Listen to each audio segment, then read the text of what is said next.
Bueno, pues ya estamos en directo. Buenos días, perdón por el retraso. Siempre comenzamos un poco con retraso. Yo creo que, como lo digo, por eso nos llamamos tiempo añadido. Yo creo que es un poco el tiempo después de la hora que picamos. Bienvenidos y como veis hoy, pues, y lo hemos anunciado estos días, vamos a hablar de Juan Gómez Juanito. Yo particularmente me gusta más hablar de él, pues cuando se cumple más o menos, o su cumpleaños, que hubiera cumplido hace 11 días, 12 días, 69 años, y prefiero eso que, no sé, como mucha gente también hace homenajes, hace cosas cuando su fatal accidente que le costó la vida. Yo prefiero recordarlo así, y he visto un detalle en estos días también, que yo creo que fichó por el Real Madrid un 19 de noviembre del 76, es decir, que cumpliría 2 años más ahora también de su fichaje por el Real Madrid. Pues entonces prefiero aprovechar estas 2 fechas para hacer un homenaje. Como veis, tenemos hoy a Miguel Ángel Portugal, que coincidió con Juanito unos años en el Real Madrid, es jugador del Real Madrid, entrenador ahora. Bienvenido, Miguel Ángel, gracias Hola, por buenos estar hoy aquí. días. Y Buenos como veis, días. pues tenemos a Roberto. Yo creo que le veréis y veréis que es calcado a su padre, siempre se lo digo, es la viva imagen de Juan Gómez Juanito. Y bueno, y hoy mejor homenaje que esté su hijo aquí con nosotros y que bienvenido Roberto y muchas gracias de estar aquí otra vez hoy en el canal. Buenos días. Bueno, pues iba a preguntar la primera que yo creo que a lo mejor lo que os han dicho alguna vez o te han preguntado alguna vez, ¿cómo podríamos definir o cómo definirías tú eso, lo que siempre ha sido el espíritu Juanito? ¿Qué características verías tú cuando se habla de eso, del espíritu de Juanito? ¿A mí o a Miguel Ángel? Robert, empieza. Ahora dejamos a Miguel Ángel. Hombre, yo entiendo que, digamos que esa definición se aplicaba mucho, se le ha puesto el nombre de mi padre, pero entiendo que esa definición es bastante abierta y es bueno, pues a un grupo en una época en la que en momentos complicados pues no daban nada por perdido, ¿no? Es verdad que parece que como que todo se ha resumido en el espíritu de Juanito, pero no, ni era mi padre solo, ni entiendo que había unos cuantos más que alentaban al resto, ¿no? No, Portugal, ¿tú cómo definirías? Sí, dime. Bueno, yo estuve con tu padre, estuve 4 años en el Burgos también, ¿sabes? Y otros 4 años en el Madrid. O sea, que he estado 8 años compartiendo vestuarios. Y era muy jovencito yo también cuando llegamos al Madrid, porque tu padre me lleva solamente 1 año y unos días. Yo cumplo ahora años el 28 de noviembre también. Y para nosotros, he visto por ahí un vídeo donde hablaba de los jóvenes. Él tenía 20 años y nosotros teníamos 19 y habla de los jóvenes como que fuéramos la leche, ¿no? Que a mí me pone los pelos, los cabellos de punta porque era nuestro líder y con 20 años solo en el Burgos, ¿sabes? Y bueno, lo que te quiero decir es que el Juanito siempre ha sido, es que es un hombre de sangre caliente, de impulsos, pero de corazón grandísimo, de corazón grandísimo. Pero ese pronto que tenía, que muchas veces pues, le perjudicaba, ¿no? Porque a veces yo creo que estuvo a punto de ser bota de oro y ser mejor jugador de Europa y sin embargo por algunos hechos que tuvo, pues le impidieron que eso fuera así, ¿no? Pero que era merecidísimo, ¿sabes? Solamente que, bueno, se miró también estas cosas y fue por eso lo que se echó para atrás en muchos de esos premios que él hubiera merecido, ¿no? Pero es así, yo creo que Juanito era impulsos, era vivaz, era eléctrico, era como era de jugador, tenía la sangre caliente, pero siempre, siempre un grandísimo corazón. Yo oí una frase sobre él que me gustó mucho, que no sé si estarás de acuerdo, Roberto, que era un jugador que tenía fuego en el cuerpo y combatía a sus demonios con la pelota, ¿no? Me gustó esa definición de él, ¿no? A lo mejor para explicar la gente que a lo mejor le vio poco o no le vio, ¿no? Que yo creo que para mí le viene correcto, ¿no? Yo por lo menos lo que le vi. Sí, bueno, se aplica también a lo que él dijo justo después de lo de Múnich, que al final, bueno, que había tenido 2 yo y que bueno, que uno, bueno, pues le costaba a veces controlarlo, ¿no? Pero ya lo dijo Valdano hace unos años, ¿no? Que es cierto que todo lo malo que hizo mi padre dentro de un terreno de juego seguramente no llegaría a un minuto y al final le hizo muchísimo daño porque hay gente injusta que, digamos, que resume su carrera en 2 o 3 actos, que él fue el primero que los criticó, que su familia nunca los hemos justificado porque eran injustificables, y que le hizo más daño de lo que no sé, de lo que él podía pensar en un principio, ¿no? Pero es verdad que es lo que dice Miguel Ángel, ¿no? Yo al final, toda la gente que ha tenido a su alrededor, y lógicamente la palabra de su familia a lo mejor vale un poquito menos porque podemos estar más condicionados, ¿no? Pero que tenía un corazón muy grande, que era una muy buena persona, que no tenía nada que ver con el carácter que de vez en cuando hacía salir en un campo de fútbol, ¿no? Yo siempre digo que a mí mi padre, yo nunca vi a mi padre enfadado. Y creo que pasé tiempo suficiente con él. Que la única bronca que me echó en mi vida, no sé si lo habré contado alguna vez, pero que la única bronca que me echó en mi vida me estaba guiñando el ojo porque le estaban vigilando para que me la echara. O sea que al final no tenía un carácter combativo fuera o por lo menos en el ámbito familiar. No, eso es ese impulso que le salía de vez en cuando, como habéis dicho, como decía Jorge, los demonios que le salían de las entrañas en determinados momentos puntuales, pero no hacía falta, por ejemplo, que hubiera una serie de acontecimientos seguidos, sino que le salía de dentro en un momento puntual, que luego se arrepentía, ¿eh? Luego se arrepentía al instante, porque eso lo tenía por ese corazón que tenía tan grande. Cualquier impulso que él luego era consciente de que no había reaccionado adecuadamente, luego él enseguida se arrepentía, ¿no? Sí que le hizo, a veces, como te he contado antes, yo creo que le hizo daño en muchas cosas para optar a premios importantes en su carrera futbolística que se los hubiera merecido, porque era totalmente diferencial su fútbol del que nosotros estamos acostumbrados en aquella época a ver. Sí, de hecho yo creo, Miguel Ángel, que ha llegado, que a la gente que no le haya visto, sí le puede haber confundido que todo el mundo le aplique a un futbolista con mucho carácter, y es verdad que yo no le vi con plenitud en directo, pero de todos los vídeos que he podido ver, de toda la colección de partidos que tenía mi padre, que vi en su momento, era un futbolista que tenía mucho talento. O sea, que mucha gente se ha quedado solo con su carácter y a lo mejor ciertas acciones en eso le han perjudicado porque, bueno, hay gente que no se detiene a ver el tipo de futbolista que era. Y yo creo que era un futbolista bastante más importante de lo que a veces el aficionado el aficionado que no lo haya visto puede quedarle en la retina de las cosas puntuales de salidas de tono que él tuvo, que al final son 2, 3 contadas, que no hay muchas más, ¿no? No, es así, es como te he dicho antes, yo creo que Juan, el Juan que yo conozco con los primeros años nuestros de juventud, con 19, 20 años, era tremendo, era cambio de ritmo, regate, habilidad, electricidad en sus fintas, era diferencial total en el Burgos Club de Fútbol, ¿no? Que es por lo que le ficha al Real Madrid.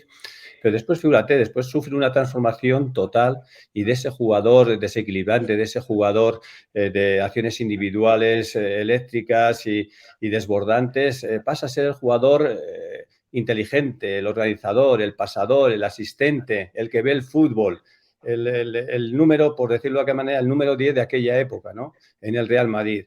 Y esa transformación solo hacen los jugadores inteligentes, porque él, si tenía una cosa grande, era su corazón grande y su inteligencia. Porque el jugador de fútbol se le mide por la inteligencia, de cómo sabe solucionar los problemas que tiene. Cuando era joven sabía que tenía unas condiciones impresionantes, desequilibrante, y todo el mundo confiábamos en él porque era el jugador al que le tenías que dar el balón, porque al final él es el que hacía las superioridades numéricas. Y después, cuando se fue transformando, que su físico, pues evidentemente con el paso de la edad, pues va disminuyendo, pero te vas adquiriendo otras experiencias, vas adquiriendo otra maestría, pero esa maestría ya la tenía él. Lo que pasa es que para él optaba primero por lo que hacía mejor, que eran los cambios de ritmo, el desequilibrio, que era lo que necesitaba en ese momento su fútbol, y después pues fue adaptándose, su inteligencia fue adaptándose al fútbol, que él se transformó en ese otro jugador del Real Madrid que nos dio grandes partidos jugando en esa posición de pasador, de asistente, de gran veedor del fútbol, que nos dejó pues a todos, no nos dejó sorprendidos, porque el que le conocemos sabíamos que tenía esas capacidades. Buenos días, Jesús. Hola, ¿qué tal? Disculpadme que me incorpore tarde, he tenido un problema de última hora, pero un placer saludaros, un placer saludar a Roberto, a quien Buenas, conozco Jesús. de Twitter hace mucho tiempo y nos conocimos en persona en la final de Sevilla, Sí, ¿verdad? la última vez que nos vimos acabamos contentos los dos. Sí, señor. Bueno, los cuatro, acabamos contentos los cuatro, cada uno. Efectivamente. Y un placer saludar a Miguel Ángel Portugal, a quien admiro hace muchos años. Igualmente, Jesús, un abrazo grande. Estábamos hablando un poco lo de Juanito, ¿no? Que habíamos estado hablando un poco definiendo lo que era Portugal y tal, y los había dicho que lo estaba comentando antes, que yo me había quedado con una frase con él. Me gustaron dos frases que he leído de él, que una me gusta mucho, que decían que era un torero en el fútbol, que yo también lo creo, y luego que tenía fuego en el cuerpo, pero que todos esos demonios los combatía con la pelota, ¿no? Estábamos hablando un poco así, ¿no? Que era a lo mejor lo que era el temperamento de Juanito, pero dice una cosa, Roberto, y es verdad, que hay mucha gente que se acuerda más de esas cosas, de esos incidentes puntuales que pasaron, que más el jugador que era, ¿no? Porque los datos que tengo y he cogido, por ejemplo, ha jugado más partidos oficiales que Di Stéfano en el Real Madrid también, ¿no? Que es un jugador que tiene 99 goles oficiales con el Real Madrid. Claro, que hay mucho más detrás de esos dos incidentes, ¿no? Pero que la gente parece que lo recuerda con eso. Yo creo que la gente, pero creo que la gente, quiero pensar bien, o sea, creo que la gente se acuerda de eso en su mayor parte, precisamente porque la reacción de Juanito a su propio error fue tan ejemplar que yo creo que eso es lo que la gente recuerda. O sea, la gente no recuerda tanto el incidente con Mataus, la gente lo que recuerda es el arrepentimiento de Juanito, ¿no? Que yo creo que conmovió a todo el mundo. Yo me recuerdo a mí mismo muy conmovido viendo a Juanito en la televisión diciendo, bueno, ese vídeo que es tan famoso, ¿no? Juanito diciendo, otra vez mi otro yo, que me ha traicionado, tengo que asumir lo que me ha sucedido, tal. Y me parece que fue absolutamente ejemplar en ese sentido, ¿no? Era, bueno, cometió errores, muy pocos errores y muy fugaces, ¿no? Creo que fue Valdano el que dijo una vez que todos los errores de Juanito se resumen en un minuto, prácticamente, ¿no? Y pagó muy caro por ellos, ¿no? Pero asumió con tanta humanidad y con tanta gallardía las consecuencias de sus errores, que yo creo que eso es algo que la gente llama mucho la atención, ¿no? Y yo creo que es un valor muy a reivindicar hoy en día, porque la gente hoy se arrepiente fatal, si es que se arrepiente. Y la gente pide perdón fatal, si es que pide perdón, realmente. Aquello de Juanito sí que fue pedir perdón y sí que fue arrepentirse, ¿no? Entonces, por eso esas imágenes de Juanito disculpándose por lo de Mataus y tal, todavía llegan al alma de la gente de una forma tremenda, ¿no? Esa humanidad es, además de lo futbolístico, es la que le ha hecho grande, ¿no? Entonces, me parece normal que la gente se acuerde hasta cierto punto de eso, pero más por la reacción positiva que él tuvo al respecto, ¿no? En cuanto al juego de él, yo me imagino que lleváis un ratito hablando y ya habréis hablado un poco de ello. Yo descubrí al Juanito tardío, al de los últimos años, porque yo por edad sí podía haber seguido toda su carrera en el Madrid, pero yo fui un poco tardío a la hora de empezar a interesarme por el fútbol. Entonces, hasta los 12-13 no empecé a interesarme mucho, lo cual para un niño es relativamente tardío. Y entonces yo, de alguna forma, me enganché al Juanito de los últimos años, ¿no? Y el recuerdo que yo tengo es, evidentemente, por otro lado, el que viene a la memoria a todo el mundo. Yo creo que es el Juanito de las grandes remontadas de la Copa de la UEFA, el Juanito del partido del Borussia. Y era un ciclón. O sea, era un tipo que reclamaba continuamente la pelota, que la pelota le buscaba a él, que el juego giraba en torno a él, que buscaba el protagonismo, que no lo rehuía, pero en bien del equipo, ¿eh? Eso no lo digo en un sentido egoísta, porque no era un jugador en absoluto egoísta, pero no le tenía miedo a la pelota, la pedía siempre, la reclamaba siempre.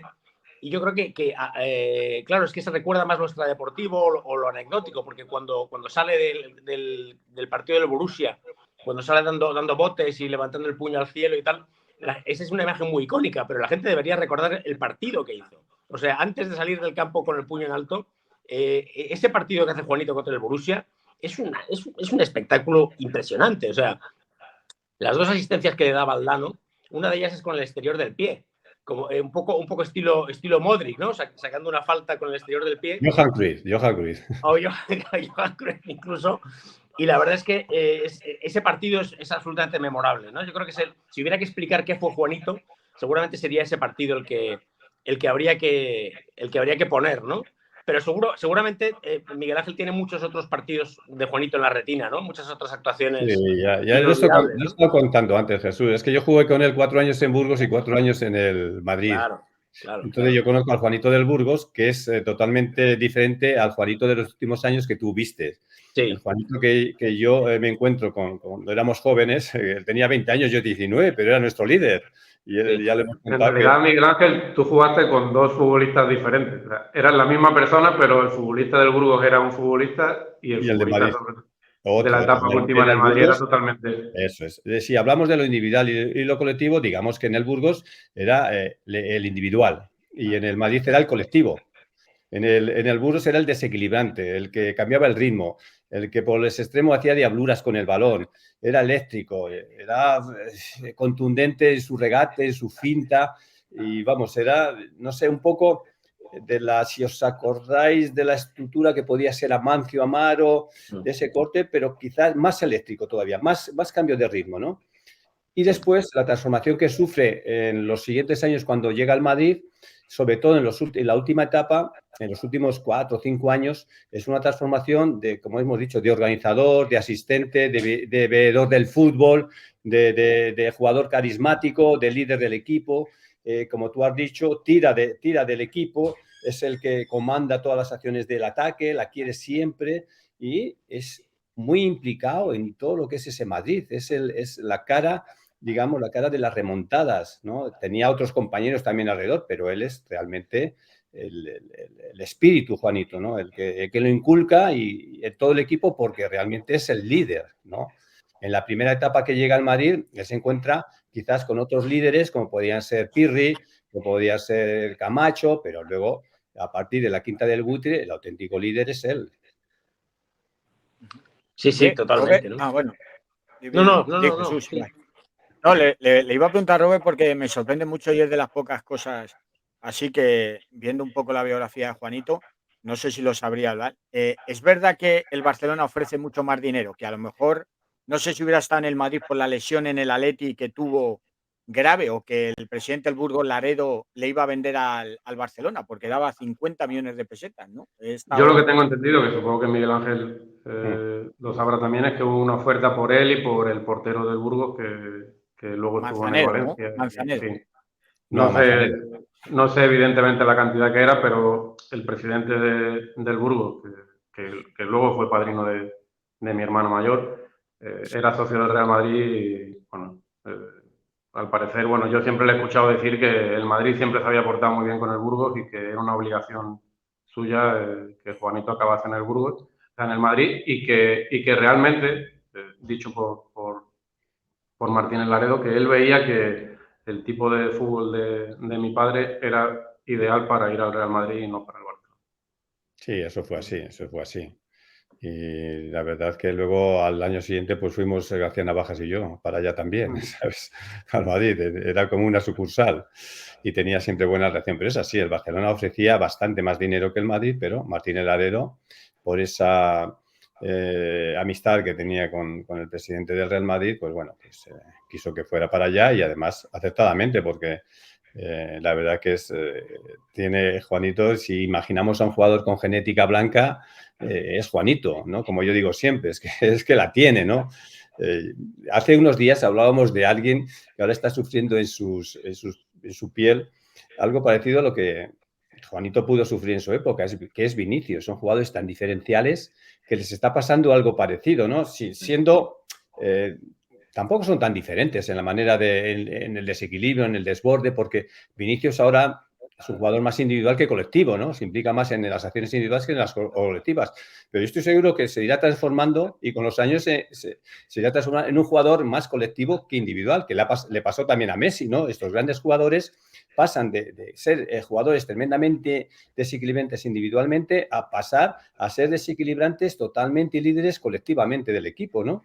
Y yo creo que estamos en ese tipo de jugador tan diferencial, que sabe adaptarse perfectamente por su inteligencia a las condiciones que le va dando su edad, ¿no? Y se le va dando su maestría. Porque los jugadores nos transformamos. No es lo mismo cuando empiezas que cuando acabas. ¿Por qué? Porque antes lo comentaba con que los jugadores nos transformamos y la maestría técnica, la maestría profesional realmente en cualquier profesión la empiezas a tener a partir de los 7, 8, 9 años de profesión, ¿no? Y antes hablábamos también de la juventud que se está lesionando ahora porque empieza demasiado prematuramente y quizás no tiene esa maestría que tienen los jugadores ya con mucho oficio, que saben regular los esfuerzos, y cuando eres joven, nos ha pasado a todos, pues regulamos menos los esfuerzos. Que conocen su cuerpo. O sea, entiendo que al final la edad te da ese conocimiento de, bueno... De tu cuerpo y de tu mente. No, pero es verdad que la comparación que has hecho con Vinicius yo la he hecho mucho, ¿no? O sea, incluso a nivel el odio que él está generando en las aficiones, yo con mis amigos lo he comparado con mi padre, cuando ellos han dicho, no, es que debería de callarse y tal, digo, ¿no? Pues a mi padre le tenía el mismo odio en todos lados y yo siempre he pensado que era una bellísima persona y le tenía el odio porque seguramente sería al que más temían en los estadios rivales. O sea, yo no creo que Vinicius seguramente si fuera un futbolista mediocre, pues no recibiría todo lo que recibe. O sea, al final el talento del futbolista es lo que hace que muchas veces esos recibimientos sean más desagradables o menos desagradables. Yo siempre cuento que mi padre fue a Pamplona y tiraron un cerdo en el césped con su camiseta. Que ha tenido recibimientos muy desagradables. Y cuando íbamos a San Sebastián, no te digo. Iba a comentar, ahora que cuando íbamos a San Sebastián, no te digo. Claro, por eso te digo, siempre digo lo mismo. Mi padre tenía recibimientos, en realidad supongo que el equipo, pero mi padre concretamente, bueno, pues en Atocha era un recibimiento muy desagradable. Era el centro de las islas. Tengo vídeos del Nou Camp en el que el Madrid está jugando la pelota y en cuanto le llega la pelota a mi padre, todo el estadio le silba. O sea, entiendo que esas cosas no se hacen a futbolistas que te caigan bien o mal, se hacen a futbolistas a los que tú temes. Carismáticos. Los recibimientos con Vinicius es porque, bueno, pues hay que intentar sacarle de alguna manera de los partidos porque en el césped, pues, se te complica intentar ganarle la partida. Iba a comentaros, ahora que habláis de Atocha, me traía preparado una cosa que, si me permitís, voy a leer. Son tres parrafitos. Es un texto de Oyer Fano. No sé si le conocéis, yo creo que tú sí, seguramente, Roberto, ¿no? Sí. De Twitter. Lo pongo siempre que jugamos contra la Real, porque justo durante toda mi vida, siempre que ha aparecido lo del Valle, por eso cuando tú decías antes lo del Valle, pues siempre ha salido el pisotón. El vídeo de después no ha salido prácticamente nunca. Por eso lo pongo mucho en Twitter, porque me gusta que la gente vea lo que habitualmente no ha visto. Eso que vas a contar, yo lo pongo siempre. Claro. Mi padre hizo muchas más cosas buenas, como las que tú vas a contar ahora, que malas. Y las malas las conoce todo el mundo. Y las buenas... Esto es impresionante. O sea, esto pone la piel de gallina, yo creo. Lo voy a leer, porque Oyer lo contó también en su artículo, que es mucho mejor que yo lo lea directamente a que yo lo parafrasee, ¿no? Dice así: a Juanito se le escupía en Atocha, se le gritaba, se le insultaba en cada visita reventando medidores de decibelios, sin excepción. Hasta que en 1987, y fruto de una desgracia, el de Fuengirola saldría ovacionado de Atocha. El exjugador de la Real, Javier Sagarzazu, que había fichado por el Deportivo de La Coruña, perdía la vida en el autobús del club gallego por culpa de un derrame cerebral aquel año. Dejaba una mujer y un hijo pequeño. Inmediatamente después de conocer la noticia del fallecimiento, Juanito se fue directo a las oficinas del Santiago Bernabéu, cogió el teléfono del club, entonces no había móviles, y aparcando la rivalidad balompédica que tantos gritos e insultos le había deparado en Atocha, llamó uno por uno a los capitanes de los clubes de primera. Señores, Sagarzazu era un buen hombre y deja una mujer y un hijo. Tenemos que estar a la altura. Tenemos que ir todos a Atocha, homenajear al jugador y recaudar dinero para la familia. No podemos fallarles. Juanito era una institución en la liga, un líder, y todos le obedecieron, claro. No faltó ni una de las estrellas de primera división. Aquel sería el penúltimo partido de Juanito en Atocha.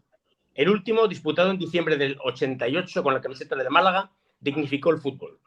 Al término del encuentro, el campo en el que Juanito sufrió las iras de una afición bravísima despidió a su némesis mediante una atronadora ovación. De bien nacidos es ser agradecidos. Mereció la pena conocerlo, relataba Visio Gorriz en el libro del centenario de la Real Sociedad. O sea, yo creo que lo dice todo, ¿no? Creo que lo dice todo sobre la calidad humana de Juanito y yo creo que era así, ¿no? Yo obviamente no lo conocí, cómo me habría gustado, ¿no? Pero Miguel Ángel sí nos lo podrá refrendar, ¿no? Yo creo que era digamos, casi compulsivamente bueno, ¿no? O sea, era bueno con ganas, con ansia, se cuenta mucho esto me lo ha contado Gordillo y yo creo que se lo ha contado a más gente. que de repente iba por la calle y veía a un pobre y le regalaba su abrigo, ¿no? Y cosas así, no tenía freno en su generosidad, ¿no? Sí, es así, es así. Lo hemos hablado antes, era todo corazón, es que era todo corazón. Para él, la gente humilde, como tú relatabas, en muchas ocasiones nos hemos encontrado en situaciones donde él siempre daba la cara por gente humilde. Es su gran corazón, pero a lo largo de toda su vida, y con sus amigos, corazón grandísimo, ¿sabes? Y igual Roberto como hijo lo ha sufrido también, ¿no? Esa amistad grandísima que muchas veces luego, pues bueno, sí, lo hablamos la última vez. Parecen amigos lo son, ¿no? Es verdad que no toda la gente que tenía a su alrededor le hizo bien. ¿Verdad? Y Pues, muchas veces pero por parecían eso. grandes amigos. Pero es verdad que muchas veces los amigos él se siempre fue juntan muy con bueno interés. con su familia, con sus amigos, y perdió mucho de lo que había ganado en el fútbol, lo perdió en base Sí, sí. a Por ser que demasiado bueno, por ser era demasiado bueno con excesivamente sus amigos, generoso Roberto. con todo el mundo.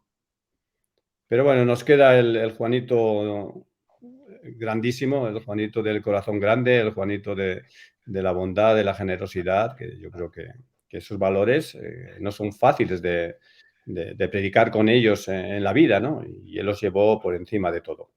Yo con Juanito tengo una anécdota muy bonita, porque era mi primer año, también el suyo, en el año 75, que jugamos en Puerto Llano contra el Calvo Sotelo, y él, yo creo que había ido a Madrid a ver a tu madre, y la habían arrestado. Le arrestaron y no podía ir a Puerto Llano a jugar. Y claro, dan la lista y en la lista, pues le ponen a él la lista del vestuario. Pero en la lista oficial que dan a la radio, me ponen a mí por él, ¿sabes? Yo voy a mi casa, yo digo por la radio que estoy convocado. Digo, cago en 10, yo convocado, pues si no me he visto en la lista. Llamo al gerente, a don Ángel, pero si a mí no me han puesto en la lista. Dice, calla, Miguel Ángel, no te preocupes, que va Juanito por ti, ¿sabes? Y fue a Puerto Llano y yo creo que marcó los 2 goles del empate. Nosotros íbamos en aquel momento, no sé si era el 6º o 7º partido, por abajo, y a partir de ahí empezó el Burgos, pum, pum, pum, pum, hasta quedar primero y ascender ese año con Lucien Mille a primera división. Yo creo que esa es la anécdota que tengo yo con tu padre, que claro, estaba comiendo con mi padre y con mi madre y me dice, Miguel Ángel, pero si no has preparado nada, que tienes que ir de viaje. Digo, pues yo no había visto en la lista. Bueno, iba Juanito de tapao y además iba con el nombre no de Gómez, sino de González. De González. Yo tengo una foto muy bonita en el plantío de la afición del Burgos con la pancarta que ponía sea González o sea Gómez o sea González, sea González o sea Juanito, ganaremos un puntito. Sí, es que esa es la historia, porque fue con González y a partir de ahí le nació esa pequeña leyenda del González de Puerto Llano. Porque nadie, ¿quién es este González? ¿Quién es este González? Hasta que alguien, no, pues si es Juanito, ¿sabes? Claro, armó el taco allí y claro, armó el taco que se enteraron todos. Pero es verdad que yo, mira, desde mi visión, que yo lógicamente nací cuando él fichó por el Real Madrid, con lo cual la etapa de Burgos no Claro. la conozco. Para mí es un orgullo porque yo tengo 45 años, han pasado muchísimos años y la gente le quiere muchísimo allí. O sea que ya muchas veces yo quiero pensar que no es algo simplemente futbolístico, porque al final entiendo que en Mérida estuvo 6 meses y también dejó un recuerdo allí muy bueno, ¿no? Y a mí lo que me hace sentirme muy orgulloso es que quiero pensar que eso no es un tema exclusivamente futbolístico, ¿no? O sea, que al final el recuerdo que él dejó será del buen trato que él sembraría en todos los sitios donde estuvo, ¿no? Porque por norma general, después de tantos años, lo más normal es que esas historias se vayan difuminando y en el caso de mi padre es totalmente todo lo contrario. No, pero la gente yo creo que no le recuerda con el espíritu del Madrid, no le recuerda con esas cosas del Bayern o esto, no. Yo creo que eso pasa la historia, no. Yo creo que le recuerda tal como era, el genio y la genética blanca y el espíritu Juanito para todo. Yo creo que ese es el recuerdo más importante que ha dejado. Sin duda, sin duda. Bueno, de hecho, es que parece que nos hemos como acostumbrado a esto del cántico de Illa, Juanito Maravilla en el minuto 7 de cada partido, pero esto es realmente impresionante. O sea, no hay parangón en el madridismo y no sé si en otros clubes, porque se podía haber ido pasando la fiebre, ¿no? O sea, la gente se podía haber aburrido de lo del minuto 7. A eso me refería, Jesús, que lo más normal es que eso ya hubiera... Mira, yo sé que es una tontería, porque alguna vez lo he contado, pero cuando fue el tema de la pandemia, que a nivel televisivo, en los partidos del Real Madrid, en el sonido ambiente, el minuto 7 se mantuviese sin público, yo sé que para la gente puede ser una tontería, pero para mí es... Porque al final yo soy muy del Madrid, entonces decir, joder, en los partidos del Madrid está tan asociado ya que da igual que haya público o no, Sí. la televisión aplica que el minuto 7 tiene que estar en esos partidos. Fíjate, eso es hasta qué punto, ¿no? Está ahí imbuido dentro del inconsciente colectivo. Tiene que sonar. Claro, hablamos del 92, que han pasado muchísimos años, y lo más normal es que se hubiera diluido, y todo lo contrario, ¿no? O sea, la verdad es que yo no me termino de acostumbrar porque al final siempre estoy pendiente a esos momentos, ¿no? Claro, lógico. Yo, a mí lo que... No, Sí. sí, no, dilo, Jesús, no, si yo lo que iba a decir... Iba a decir, claro, yo es que me disculpo por eso, porque yo mi vivencia de Juanito es más bien de su última etapa, ¿no? Pero yo creo que también es muy loable cómo él, sabiéndose el mejor, porque él se sabía buenísimo y el mejor, seguramente, o sea, no me parece que andara escaso de ego, digamos, ¿no? Él se sabía muy bueno y, sin embargo, la humildad con la que aceptó tantas veces el banquillo en la última etapa, ¿no? Porque no hay que olvidar que esa gran remontada ante el Borussia, por ejemplo, él la hace en medio de una temporada donde él no era titular habitual, ¿no? Sí lo fue al principio. Sus declaraciones de después del partido, para mí, son una de las declaraciones que más me gustan de las que... Sí, es cuando dice hecho de, yo sé que soy un suplente de lujo, ¿no? Sí, que no es ninguna pedantería, pero que al final es así. Él sabía que en el Madrid pues había buenos futbolistas había buenos futbolistas y buenos futbolistas se quedan fuera, ¿no? Sí, pero que hay una frase que me gusta mucho que es: a los veteranos no nos retiran tan fácil. Sí. Habla de él y habla de Santillana, ¿no? Y de Santillana, claro. Claro, es que aquella remontada fue de los veteranos. Además, también recuerdo que lo dice, ¿no? Dice, bueno, porque el Madrid llegaba a ese partido con muchísimas bajas, no puede jugar Hugo Sánchez, Gordillo estaba sancionado Sí, que a lo mejor si hubieran estado todos disponibles, a lo mejor los que salvaron la eliminatoria no hubieran sido importantes en ese partido. Totalmente, ¿no? Y luego estaba, pues eso, Juanito, los veteranos dijeron, este es nuestro momento, aquí vamos a demostrar lo que es bueno, ¿no? Y entonces Juanito, Santillana, Isidoro San José también jugó ese partido, creo que infiltradísimo, vamos, lo juega lesionado prácticamente, según me ha contado a mí. Hay algún veterano más, así que ahora mismo, bueno, Camacho juega el partido también, pero Camacho sí era titular, ¿no?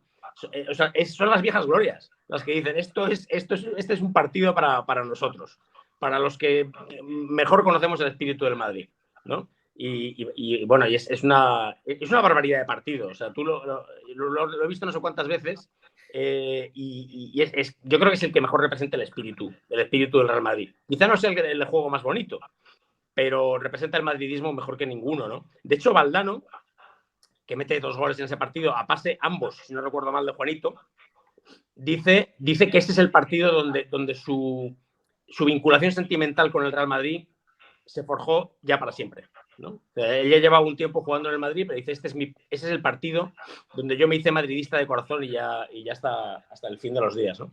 Contagiado por Juanito, ¿no? Que, bueno, cuentan eso de que no dejaban parar a nadie en los días antes del partido, ¿no? Juanito y Camacho entrando por la noche en las habitaciones, ¿no? Vamos a meter 4, gritando y tal de pronto y tal, ¿no? Extemporáneamente y tal. Entonces, es muy emocionante, ¿no? Yo creo que de alguna forma el partido encapsula todo lo que fue Juanito, ¿no? O por lo menos el que fue en la parte final, como decía Miguel Ángel, que es muy interesante eso, ¿no? Y que es un patrón en muchos jugadores que empiezan siendo, pues bueno, a lo mejor grandes extremos, jugadores que destacan por su habilidad y que luego se reciclan sin renunciar a eso, al 1 contra 1 o al regate y tal, se reciclan en grandes organizadores del ataque del equipo, ¿no? Y es lo que él fue, desde su posición también de alma mater, ¿no? O sea, del que lleva la antorcha de lo que es el madridismo, ¿no? Dentro del equipo. En fin, es que es inolvidable y no se va a olvidar nunca. O sea, porque, como bien dices, han pasado muchos años, la gente se sigue acordando, pues yo creo que se van a acordar para siempre. La verdad, ¿eh? No, ese sello ya está imprimido. Ese Claro. sello no pasa. Claro, Oye, claro. pero claro, la gente nueva y la gente joven, todo eso lo tiene que ir conociendo, ¿no? Porque pueden decir, joder, ¿quién era Juanito? Ya no sé qué, ¿por qué se canta esto? Claro, es una cosa, pero es que a pesar del temperamento, y le iba a preguntar antes a Miguel Ángel Portugal, yo creo que Miguel Ángel Portugal también lo tenía en el campo. Lo poco que recuerdo de él, yo creo que también tenía temperamento, pero digo lo de Juanito, si le quitas esos temperamentos es como Cristiano, ¿no? Yo creo que Cristiano, oí una frase también alguna vez que dijo, si salgo a un campo y no oigo un pitido contra mí, me desconecto. Yo creo que juegan mejor y son mejores viendo eso, ¿no? De decir, coño, ya me están pitando, ya tal, ¿no? Y oía esa frase de Cristiano como diciendo, como salga y me aplaudan, miraré y diré, aquí pasa algo raro, ¿no? Lo de Juanito sería lo mismo, ¿no? Y al Yo final son siempre he pensado jugadores que, como tú. yo siempre he pensado que lo disfrutaba, ¿eh?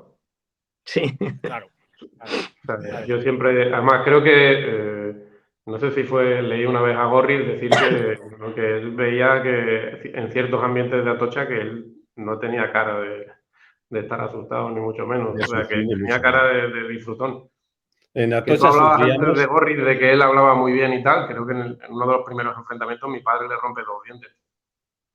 O sea, que al final él no rehuía tampoco cierto tipo de fútbol, porque, bueno, Miguel Ángel lo sabrá mucho mejor.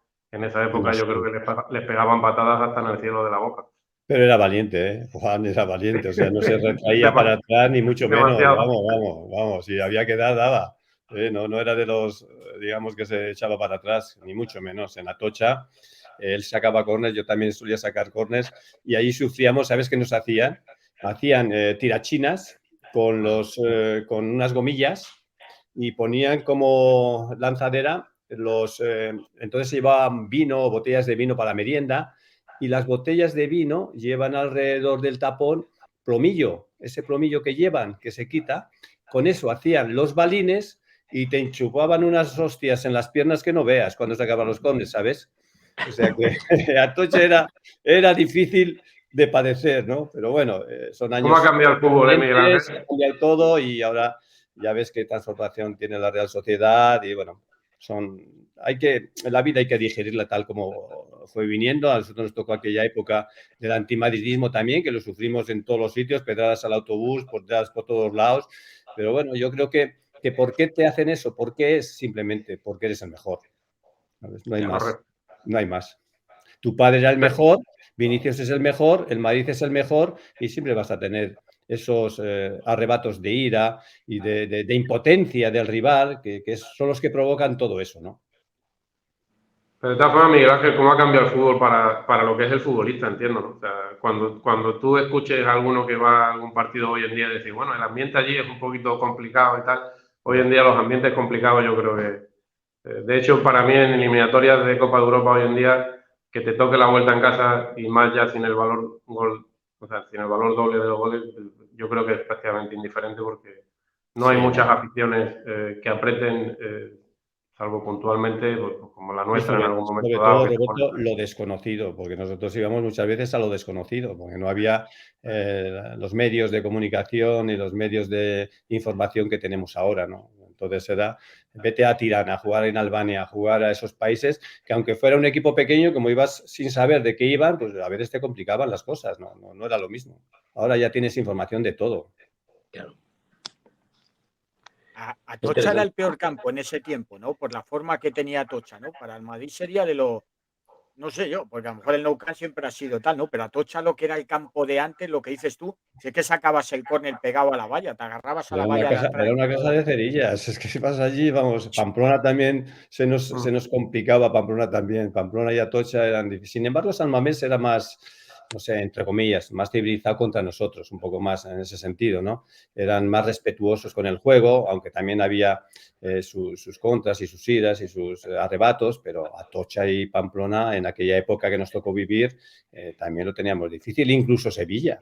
Yo recuerdo también el campo de Sevilla cada vez que íbamos que también se armaba una gorda. Oye, me estaba acordando yo ahora de otra cosa que siempre me pareció muy representativa de la impronta que ha dejado Juanito, ¿no? En el madridismo, como esta leyenda que va pasando de generación de jugadores en generación de jugadores, ¿no? Porque me acuerdo que en el 2000, debe ser 2005, 2006, ¿os acordáis una eliminatoria de Copa contra el Zaragoza? Zaragoza. Donde Sí. hubo un intento de remontada que no llegó a salir del todo bien, pero casi sale bien, ¿no? Me parece que nos habían metido 6-1 en la ida Sí, y había que ganar 5-0, ¿no? Sí, y entonces, en los días previos se calentó mucho el ambiente, ¿no? Como suele pasar, con la gente, con la prensa y tal. Y yo recuerdo a la gente hablando del espíritu de Juanito, pero vamos, que recuerdo a Cicinho, que era un jugador que llevaba un mes o 2 meses en Madrid, un brasileño, y sale Cicinho en la prensa y dice, no, tenemos que ganar este partido, tenemos que remontar, tenemos que aferrarnos al espíritu de Juanito. Y yo dije, joder, pero vamos a ver, este tío que lleva aquí 2 telediarios es un brasileño. Quiero recordar que salieron Juanito, ¿no? quiero recordar que salieron Casillas, Cicinho y Raúl Bravo con una foto de mi padre cada uno en la mano. Fíjate, pero eso no sé. Sí. Y es verdad que recuerdo ese partido porque yo siempre pensé que en una eliminatoria así, con un partido de ida tan desastroso, cualquier equipo hubiera llevado 10.000 o 15.000 personas o 20.000 como mucho al estadio y prácticamente el estadio se llenó. Posiblemente por esa arenga con mi padre de por medio de decir a la gente, oye, que esto está imposible, pero que nosotros aquí somos capaces de cualquier cosa. Y es verdad que creo que, si no recuerdo mal, nos quedamos a un gol. Empezamos muy fuerte. Creo que ganamos 4-0. Creo que ganamos 4-0. En la primera parte. Empezamos muy fuerte y creo que luego ya se fue apagando. Se desinfló la cosa. En todo el segundo tiempo no fueron capaces casi ni de crear oportunidades, ¿no? Pero es lo que dices. Cualquier otro equipo del mundo es que habría alineado suplentes, posiblemente, para rotar para el siguiente partido de Liga. Se habría olvidado de esto, pero en el Madrid está la conciencia de que Juanito no les habría dejado hacer eso. Juanito no habría permitido que alineáramos suplentes y que no lo intentáramos. Y de que siempre se puede. O sea, bueno, y claro, hay que intentarlo. Y yo creo que esa fue la... fíjate que es una remontada que no es de Copa Europa, que es de Copa del Rey, que no se consiguió. O sea, es de esa la gran remontada fallida, ¿no? Pero en términos de cómo la gente recordó a Juanito en esas fechas, yo creo que fue muy, muy significativo, ¿no? Sí, ¿no? Y del ambiente de decir, un partido una eliminatoria que aparentemente está perdida, bueno, pues aquí no se da por perdida y vamos a intentarlo hasta el último momento y se intenta y, oye, que se fracasó pero bueno, nos quedamos a 1 y por lo menos no se puede decir que dijésemos, venga, esto está terminado ya, vamos a hacer el trámite. En el Madrid no hay trámite. Eso es. Y recuerdo que entrevistaron a Celades, que estaba en el Zaragoza entonces, después del partido, y confesó perdonadme que lo diga así, no pasa nada, yo creo, confesó lo putísimas que lo habían pasado. O sea, que hubo un momento que decía, no, estos van a remontar y tal, ¿no? Y que bueno, que cuando pitó el árbitro al final, además me acuerdo, el Zaragoza estaba ahí celebrando, haber perdido 4-0 y estaban celebrando en el centro del campo como si hubieran ganado la Copa Europa, ¿sabes? O sea que fue creo que ese día marca hasta Cicinho, yo creo que tú lo dices. Yo estuve en el partido. Creo que el primero marcó un golazo desde lejísimos. Yo creo que en ese Zaragoza jugaba Milosevic, Milosevic, delantero centro era, me parece. Sí, estaba Milosevic. Luego hubo otra victoria del Zaragoza pues, por esas fechas, sí. En el Bernabéu 1-5, si no recuerdo mal, con Milosevic. Sí. Con Milosevic marcando 3 goles o por ahí. Sí. De todas formas, tiene que ser complicado para los rivales. El hecho de que se pongan las cosas así de cerca, como le pasó al City y tal, que tú digas, bueno, le hacen falta 2, 3 goles, pero en cuanto nos metan uno ya sabemos que esto está acabado. O sea, que como esta gente se acerquen un poquito, el hecho de la sensación de decir, bueno, pues ya vamos a hacer el trámite hasta que termine el partido, pero esta gente nos van a remontar. Sí. Totalmente. Bueno, y tu padre también acuñó otra frase histórica, ¿no? 90 minutos en el Bernabéu, molto longo 90 minutos en el Bernabéu, que esa es lo que expresa mucho ese espíritu, Juanito, ¿no? Es la frase que lo exprime todo, ¿no? Y lo explica todo.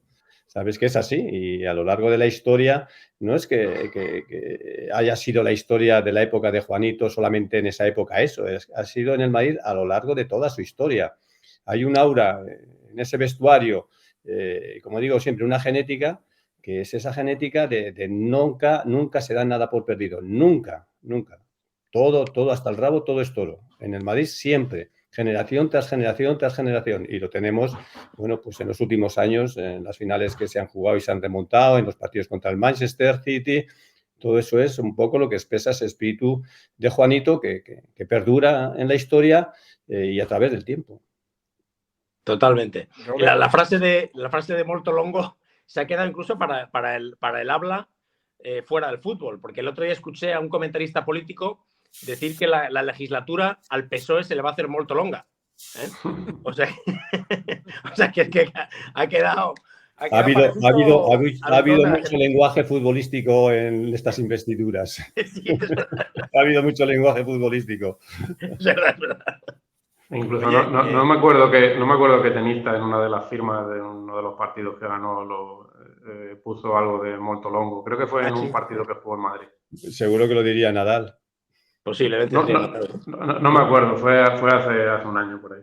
Sí, no, es verdad que, bueno, igual que tuvo... madridista y posiblemente le saldría. Pero se ha quedado ahí... Robert, quería preguntarte dos cosas al hombre y para que me conteste también Jesús y Miguel Ángel.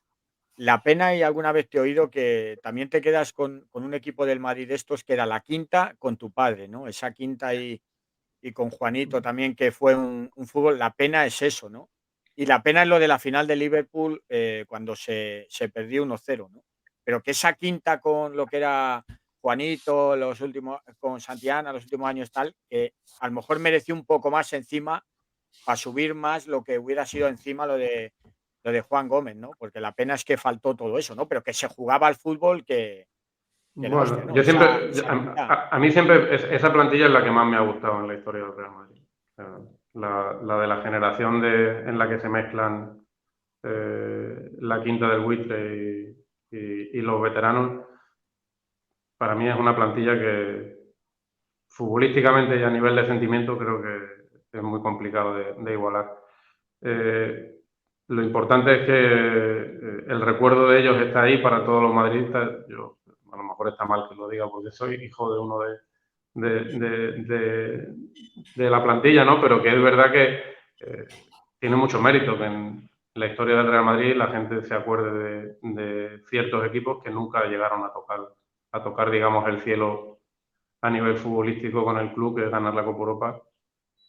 Pues creo que tienen más mérito. ¿Que la merecieron? Pues sí, yo creo que la quinta del buitre la ha merecido. Yo creo que con un poquito más de suerte, lo mismo en la final del 81 el Madrid hubiera podido ganar. Pero aparentemente, bueno, si ves más o menos los dos equipos, a lo mejor la sorpresa hubiera sido que el Madrid hubiera ganado, ¿no? O sea, no creo que mucha gente esperase que seguramente ese equipo llegase a la final. Yo creo que ha quedado así en la historia, ¿no? Lo que ha quedado en la historia es qué mérito que consiguieron llegar a la final, ¿no? Claro, o sea, bueno, y se pierde por 1-0 y está la ocasión de Camacho, bueno, que no es una final que tú digas, bueno, el equipo perdió claramente, justamente. Era de empate a 0. Sí, que si el Madrid hubiera ganado, pues no hubiera pasado nada y ganó el Liverpool. O sea, no fue ya digo, bueno, yo tenía pocos años, pero que la he visto después, ¿no? Bueno, pasa que la quinta del buitre, que aparentemente era un equipo que podía tener más posibilidades de ganarla, pues no llegó ni a tener la opción de jugar una final. Llegamos a 5 finales con Di Stéfano, los García, ¿no? Yo creo que es un equipo en ese sentido. Además, la temporada 82-83 creo que es. 82-83. Infravalorado, había mucha más calidad de la que parecía. Estaba tu padre, estaba Lauri Canigan, Stilique, Del Bosque, había mucha calidad. Lo que pasa es que, claro, ha primado porque hay una cosa en el espíritu del Madrid que a lo largo de los tiempos siempre ha habido definiciones de equipos, cosa que en otros equipos no hay. Tú ves al Barça y no te dices el Barça de tal. En el Madrid están los Yeyés, los García, la quinta del buitre. Siempre hay definiciones, ¿no? Los Zidanes y los Pavones. Siempre ha habido generaciones con un nombramiento o una definición, casi te define lo que era cada década del Madrid, ¿no? Y es único, ¿no? En otros equipos no existe eso, ¿sabes? Te recuerdan a un jugador, pero no es una época. Te recuerdan a un jugador, ¿no? En el Barça, es verdad que... era la época de Johan Cruyff, pero no tiene un toque definido a lo largo de su historia como tiene en el Madrid, ¿no? Todo esto, ¿no? Incluso es verdad que está la final del 81, pero creo que en esa época el Madrid llega a varias semifinales de Copa de Europa, o sea que, bueno, estaba siempre más o menos rondando, ¿no? O sea que, pero que y luego se junta, como tú has dicho, Roberto, se junta la clase de los García, que eran los Juanito, Santillana, Uli, toda esta gente, se junta con los jóvenes, con la Quinta del Buitre, que es una generación muy buena, y arman ese equipo tan extraordinario y tan bonito, ¿no? En ese sentido, nos recuerda un poco, iba a preguntar, ¿nos recuerda un poco esa plantilla a la de ahora, en el sentido de la combinación de veteranos y noveles, ¿no? Nunca mejor dicho. Es verdad que los noveles de ahora no son canteranos, ¿no? Claro. Pero eso es diferente, claro. Pero porque el fútbol... un gusto especial si son canteranos. Claro, porque el fútbol es diferente también, Jesús. Claro, pero sí, a mí sí me recuerda un poco, ¿no? Desde fuera, por supuesto, el ambiente, ¿no? Que es un ambiente de tipos que lo han ganado todo en el club, que llevan muchos años y que son buenos padres, en el sentido de que están enseñando bien a los jovencitos los valores del club y cómo hay que hacerlo, ¿no? O sea, Kroos y Modric son un poco como el Juanito y Santillana de aquella época con la Quinta del Buitre, ¿no? Y además son imprescindibles. ¿No? En todo traspaso de generación, ese tipo de jugadores son imprescindibles. Claro, exacto. Y es verdad que no son canteranos muchos de los jóvenes que tenemos, pero para la gente aficionada al Real Madrid, al final, son futbolistas que te transmiten mucho sentimiento por el club. Sin duda. Entonces, bueno, sustituyen no venir de abajo con que uno se identifica mucho con ellos. Entonces, oye, porque tienen muchos detalles de cariño al club, porque, oye, ves a gente como Valverde, como Vinicius, como Rodrigo, Camavinga, que al final llegan aquí y parece que llevan toda la vida. Es verdad. O como Jude, pues es verdad que no son canteranos. Toda la vida. Sí, fíjate, Bellingham. Sí, bueno, algunos sí es canterano. O incluso los veteranos que llegan, porque cuando llegó Álava, pues oye, llevaba un año y parecía que llevaba 10. O sea que al final como que se meten mucho en las entrañas del club y como aficionado, pues oye, pues te hace sentirte orgulloso de ellos en el aspecto de que, bueno, si las cosas van mal, tienes ahí un pequeño apego extra con ellos que es importante, ¿no? En los momentos difíciles. El Madrid tiene una cosa importante, que todo jugador que llega al Madrid se hace más grande y cuando te vas del Madrid parece que no eras tan grande. Es verdad. Eso lo tiene el Madrid. ¿Sabes? Eso lo tiene el Madrid. Es verdad. Eso me lo decía un día entrevistándole Víctor Sánchez del Amo. Él utilizaba la palabra, es una palabra así de moda que a mucha gente no le gusta, pero decía que el Madrid empodera al jugador. Sí. O sea, hay quien no le gusta esa palabra porque es un poco de la jerga modernilla y tal, ¿no? Pero nunca vas a ser tan grande como cuando has estado en el Madrid. Eso es. Tú seguramente eres buenísimo, porque si no, no hubieras llegado al Madrid. Está pero claro. Te pones la camiseta y te crees todavía más grande de lo que eres, con lo cual consigues serlo. Es una profecía autocumplida, ¿no? Porque estás tan seguro de ti mismo que consigues ser tan grande como el escudo te indica que tienes que ser, ¿no? De alguna forma. Es muy impresionante esto. Mique, yo me tengo que ir, me vais a perdonar. Ya lo sé que me lo has dicho. Pues si quieren un poco... Estoy muy a gusto, pero me tengo que ir. Vale. No, te iba a decir una pregunta. Ya me la has dicho. Dime, una rápida, vamos. No, te lo iba a decir. Lo de la Champions que estamos hablando. No sé si estaréis de acuerdo que para mí la Champions de antes era mucho más difícil que ahora, ¿no? Porque yo creo que la Champions de antes tenías un mal partido, olvidándote del Madrid, y te podían mandar fuera. Aquí le tienes en la liguilla y puedes seguir, quieras no. Yo para mí antes lo de eliminatoria, es que el Madrid ha tenido partidos del Nápoles, el Bayern seguidos, el Oporto que había antes. Claro, bueno, y ahora que iba al campeón, vamos, básicamente es que era muy difícil. Ahora está preparada para que los buenos lleguen al final. Antes los buenos se podían quedar por el camino a la primera de cambio, porque ibas a lo desconocido muchas veces, ¿sabes? Y no sabías qué te ibas a encontrar y no conocías ese equipo y de dónde ha aparecido, pero tenía buenos jugadores y luego, claro, el factor campo también influía bastante. Pero ahora todo está preparado, los grupos, está preparado para que lleguen los mejores, eso está claro. Es difícil que haya una sorpresa muy grande. Claro. Bueno, gracias, Miguel Ángel. Oye, ha sido un placer estar con vosotros, Jesús. Encantado, Miguel Ángel. Igualmente, Miguel Ángel. Vale. Un abrazo. Chao. Gracias, Miguel Ángel. Nos volvemos a ver. Bueno, pues nos quedamos los dos. Llevamos unos que 55 minutos. Si queréis, hacemos hasta la hora más o menos un poco y Bueno, y fenomenal. hablamos un poco. Que ha venido Jesús, puedes un poquito, ¿no? 6 Sí, minutos sí, más. sí. Encima que he llegado tarde, por supuesto. Sí, sí, no tengo problema. No, vale, porque era lo que te digo. Oye, Robert, estamos hablando antes. El tema de Stilique y tu padre al final se arregló, se quedó bien. Porque yo Sí, tengo por lo que yo tengo momentos de entendido, eso. se arreglaron aquí en Fuengirola. O sea, de hecho, él vive por aquí. No sé si vive en la Cala de Mija o... ¿Ah, sí? Creo que sí. Yo tengo entendido que vive cerca aún. No lo he visto nunca, pero... Ya vemos una entrevista tenemos amigos para la comunes. galerna, que sí, Jesús. Claro, claro. Yo Pero creo que vive por aquí, Jesús. No sé si en la Cala de Mijas, cerca de Fuengirola. sería grandioso entrevistarle, me haría mucha ilusión y te vienes, Roberto, y tú también. Lo vamos los tres, a ver si le lo No, organizamos.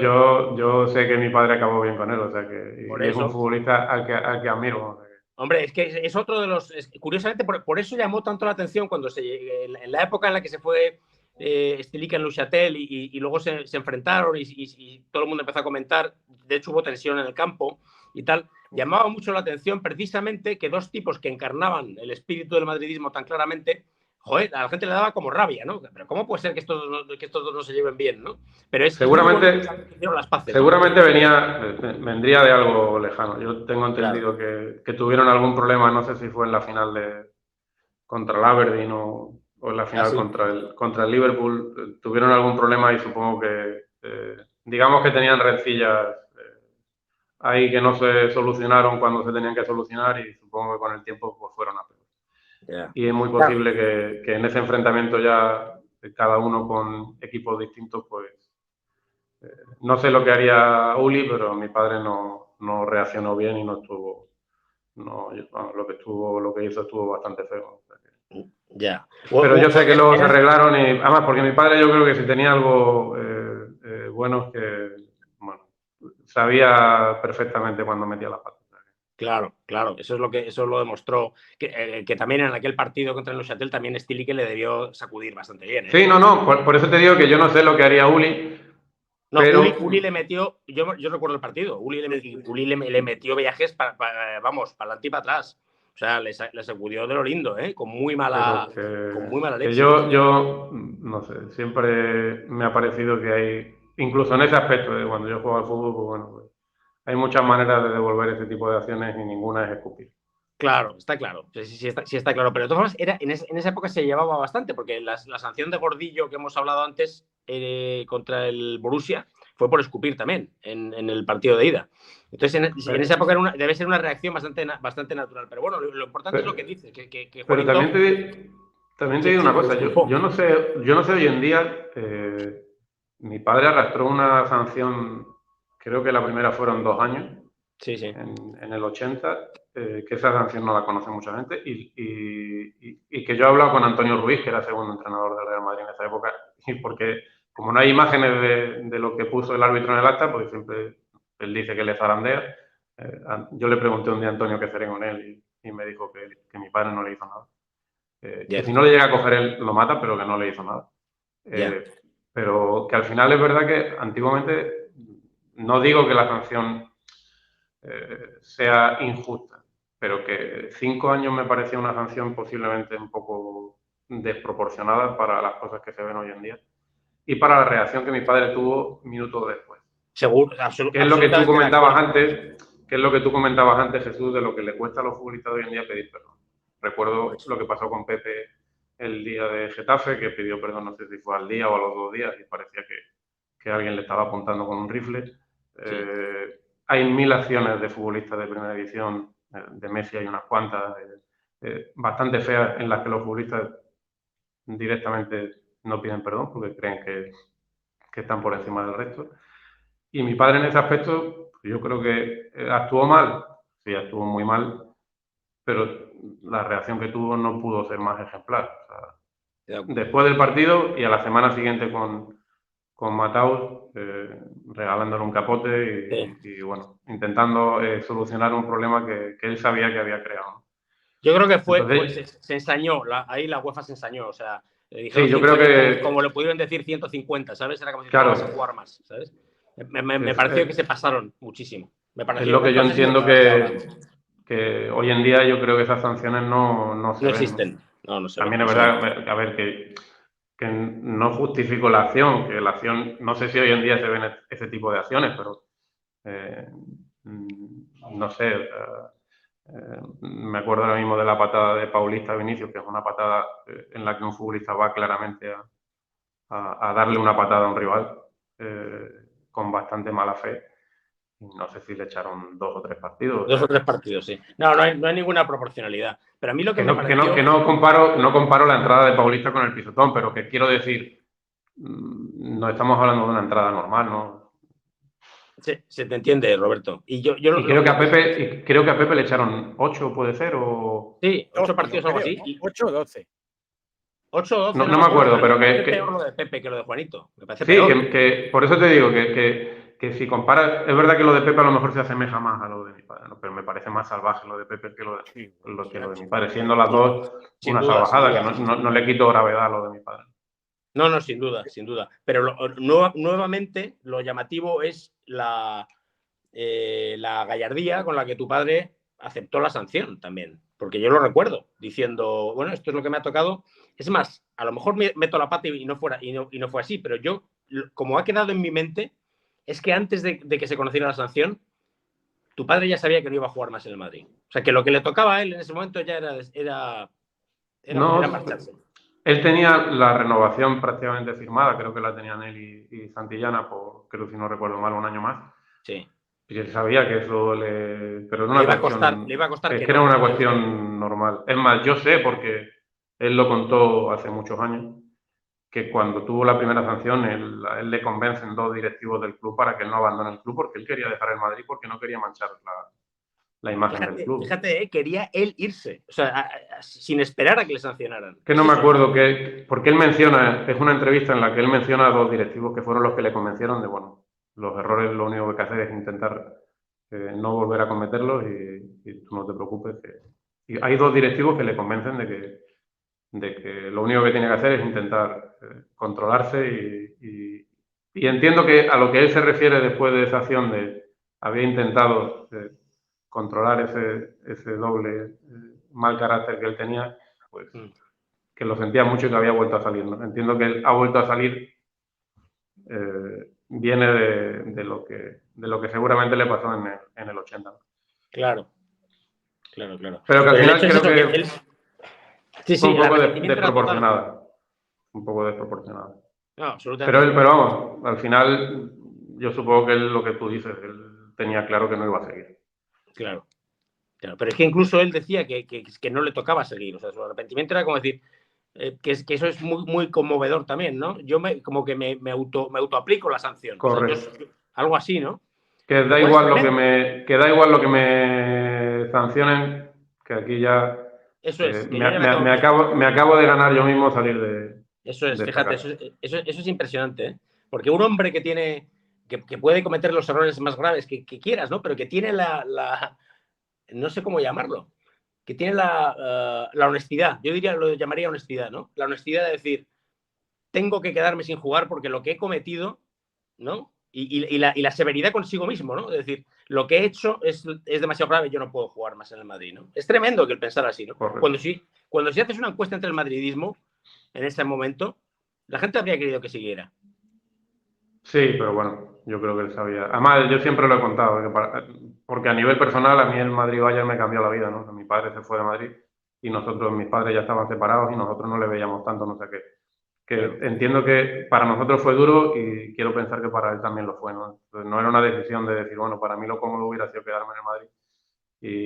Pero bueno, yo entiendo que él fue honesto y pensó que no, porque supongo que con la relación que él tenía con Mendoza, seguramente si él lo hubiera presionado un poco, a lo mejor se hubiera quedado. O sea, yo creo que él sabía que esa acción era su final y desgraciadamente al final fue una acción que fue error suyo.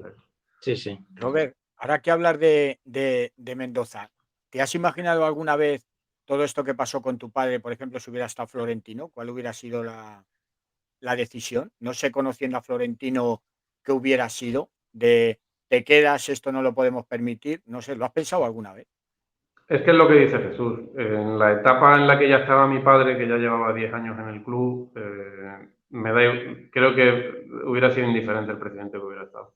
Creo que la decisión hubiera influido mucho el pensamiento que él tendría ya de que con esa acción su etapa en el Madrid estaba acabada. No creo yo que otro presidente hubiera cambiado. Tampoco, es que yo no puedo defender eso, es que me parece lo más justo, porque muchas veces cuando he hablado con gente, con amigos míos o incluso con gente que he conocido que es del Real Madrid y tal, y me dicen, no, es que Madrid en esa época no se portó bien, yo siempre he dicho lo mismo, el Madrid hizo lo que tenía que hacer. A mí siempre me ha parecido justo que él hizo una acción que estaba muy fea y me parece que el Madrid actuó como debía actuar y supongo que mi padre tenía claro que estaba fuera. Pero que aún así, hay un vídeo que he puesto alguna vez en Twitter que me gusta mucho de él, que él tuvo un sentimiento muy fuerte con el club siempre y lo demostró cuando él asciende a primera con el Málaga, que cuando a él le entrevistan justo en el vestuario que él está celebrando el ascenso con el Málaga, el primer recuerdo que tiene es para el Real Madrid. Fíjate. Que está muy contento porque su equipo ha ascendido y porque el Real Madrid es campeón y es su casa. Yo creo que además que Juanito es un vínculo eterno entre la afición del Madrid y la del Málaga, ¿no? ¿No te parece también? O sea, yo creo que el Málaga es una afición muy querida por el Madrid. Los madridistas creo que sentimos mucho la situación tan mala que pasa el Málaga, ¿no? Y es verdad que creo que parte posiblemente, es por Juanito, en gran parte. Y ahí, por encima de todo, hay dos malagueños muy, muy importantes en la historia del Real Madrid, ¿no? Que entiendo que eso une, ¿no?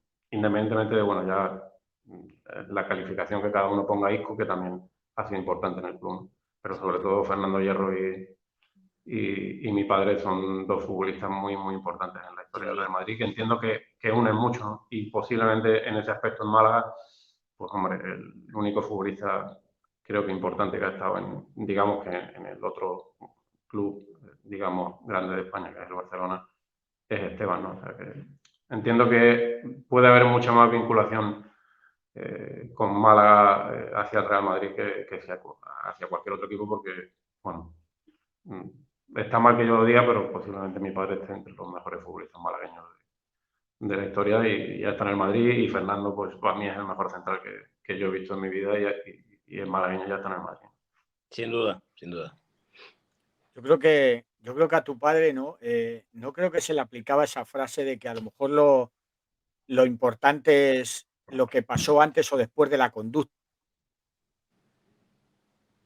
¿no? Yo creo que a tu padre siempre era lo que pasaba, pero nadie se da cuenta qué podía haber pasado antes o, como dices tú, los arrepentimientos espontáneos que tuvo, ¿no? Y yo creo que a Juanito le perseguía eso. El otro día, leyendo un poco todo, también las que tuvo con Núñez, por ejemplo, yo no me imagino ahora un fútbol así con un jugador teniendo un lío como el problema que tenía con los presidentes y tal. Y es lo que hablábamos al principio, es que yo creo que Juanito era lo que era, ¿no? Además, el estandarte del Real Madrid, lo que había, ¿no? Que era todo, pero que iba la gente a todo eso, pero no se acuerda lo que decía antes también Jesús, regalaba un abrigo si ve a alguien en la calle a una persona que lo necesitaba, cosas que tenía, ¿no? Pero todo era, parece, alrededor suyo lo que era, y los números y lo que ha tenido, los datos que tiene Madrid, las estadísticas son tremendas.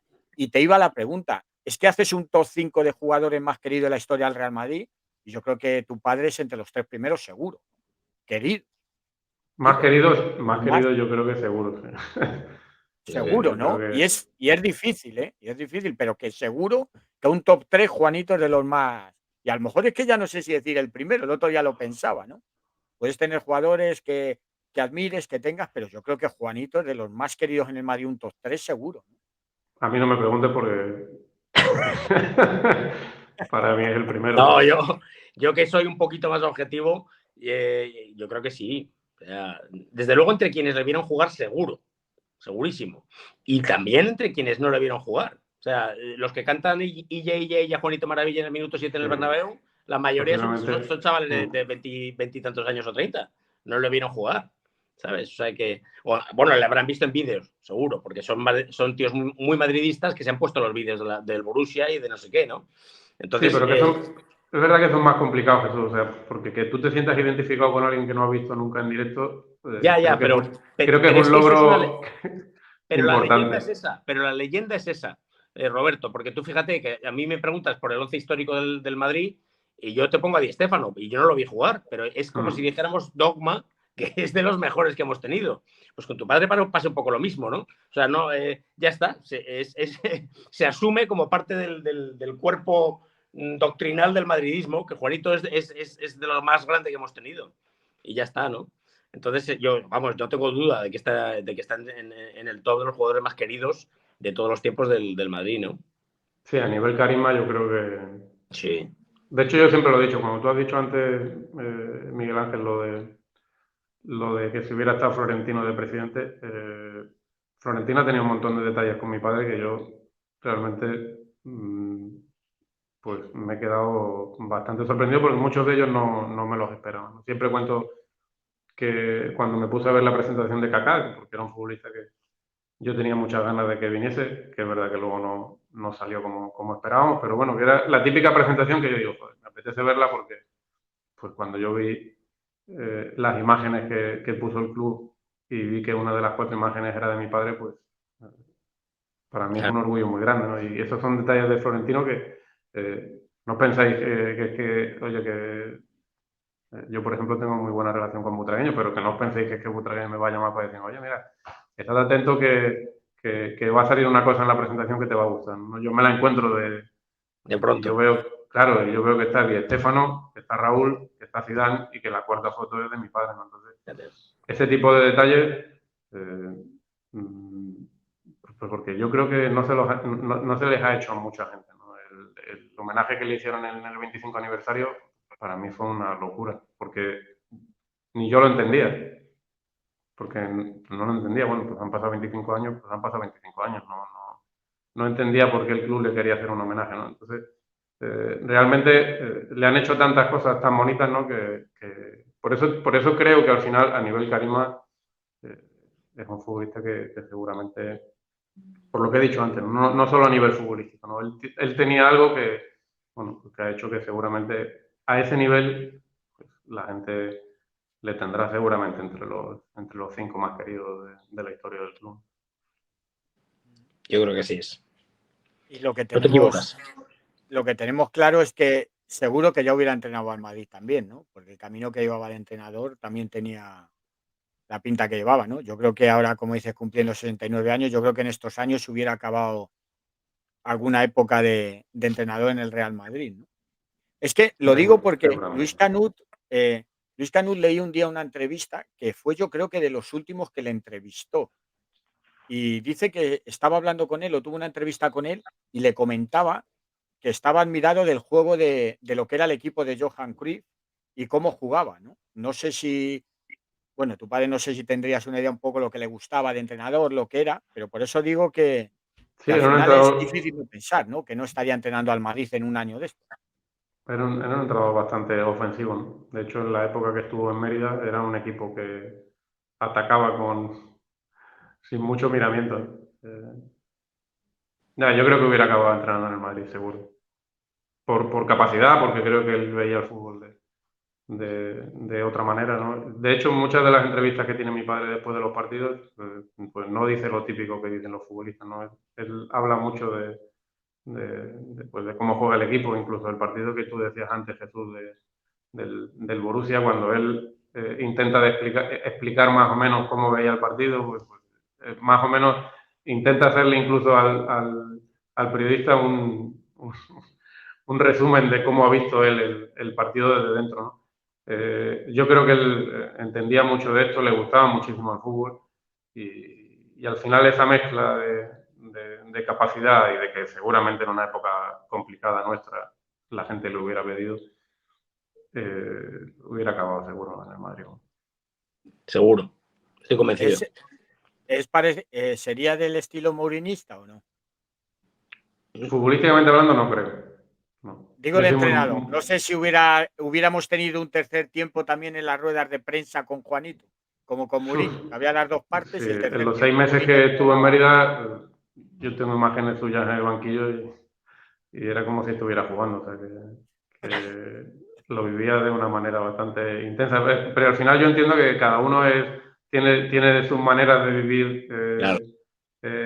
ese tipo de cosas y mi padre lo vivía en el banquillo. Seguramente sufriendo más que cuando estaba jugando porque no es lo mismo intentar solucionar tú la papeleta que explicársela a otro para que la solucionen.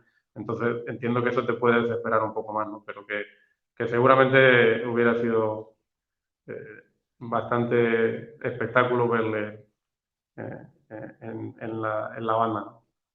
Sí, Claro, y ahora que hay en las ruedas de prensa no se habría parecido a Ancelotti, yo creo. Habría sido otro estilo. Bueno,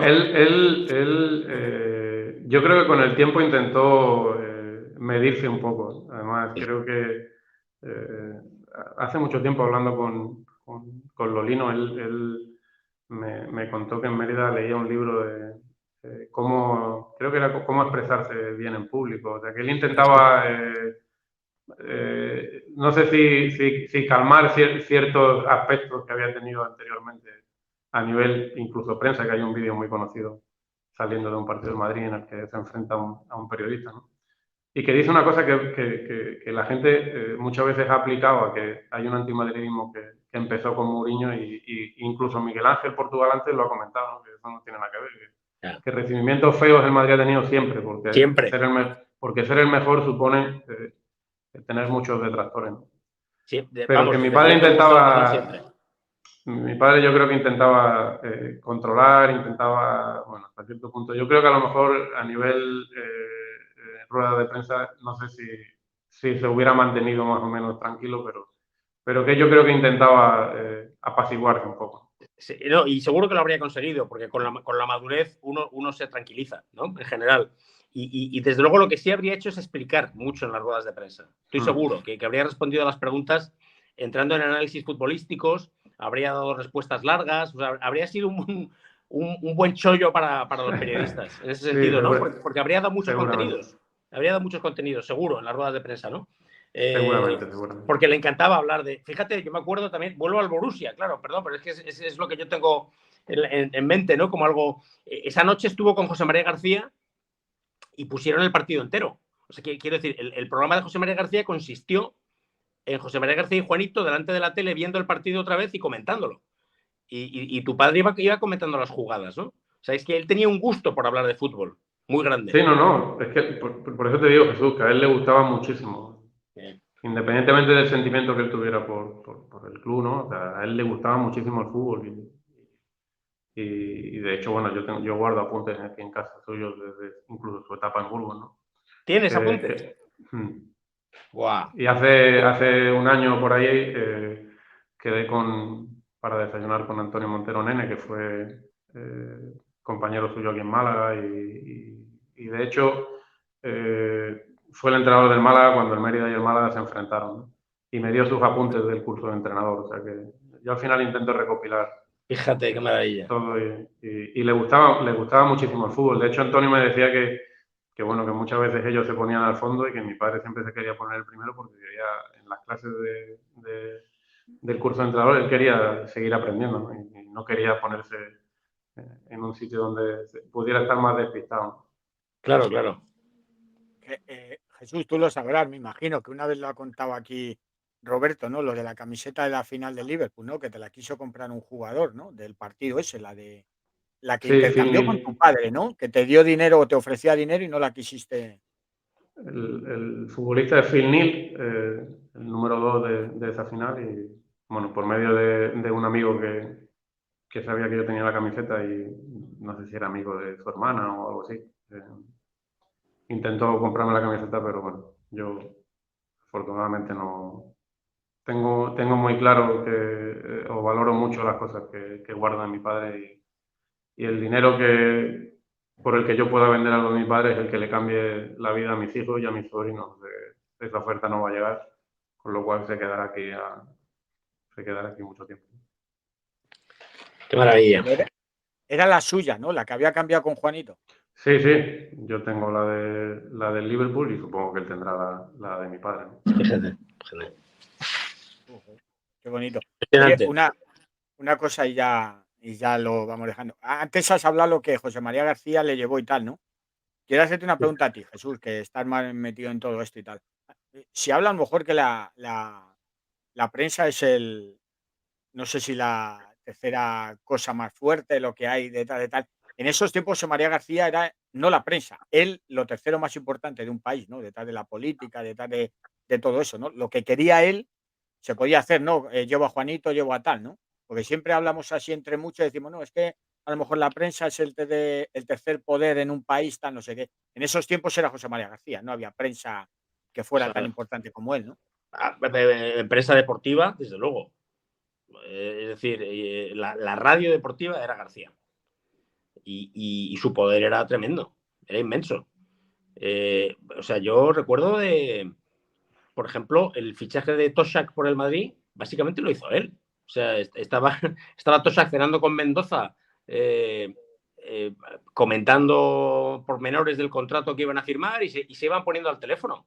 Primero Mendoza, luego Toshak, y García decía, no, dile que se ponga otra vez a John, que le voy a decir tal. Y entonces al final los flecos del contrato los arreglaba García. Pero así, o sea, esto era así, era algo impresionante. O sea, era bestial, era bestial, era bestial. Sí, sí. No ha habido nada igual. Luego la cosa luego entró la SER muy fuerte con De la Morena y tal, y entonces Sí. a partir de entonces ya se dividió un poco el mercado, ¿no? Se partió un poco el mercado, pero vamos, básicamente en los 80 la radio deportiva era García. Era Claro, es García, que sí, sí. veía lo de Poli Rincón, lo que tuvieron en el Mundial del 78, porque siempre no hemos hablado, pero es que tu padre también jugó los mundiales, tal. A mí me hubiera gustado saber todavía más de lo que pasó en este Mundial de España con la selección española, ¿no? Pero que no sé si, por ejemplo, Roberto, tu padre con Por José lo María García que, y tal era una relación de. que yo sepa, Porque mi jugó con padre y algunos José jugadores. María eran muy amigos. De hecho, una de las cosas que guardo es alguna felicitación de Navidad de José María de cuando él estaba en Antena 3, ¿no? Aquí en casa. Uh-huh. Y además, cuando pasó todo el accidente, yo juraría que el que organizó nuestro viaje de Madrid a Fuengirola fue José María, ¿no? O sea, estuvo bastante atento los primeros días, ¿no?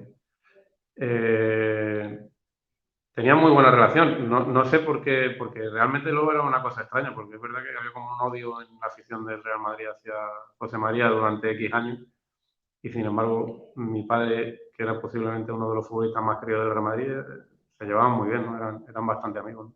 Por lo que yo tengo entendido. Seguro que si hubiera vivido tu padre habría intentado hacer las paces entre Florentino y García.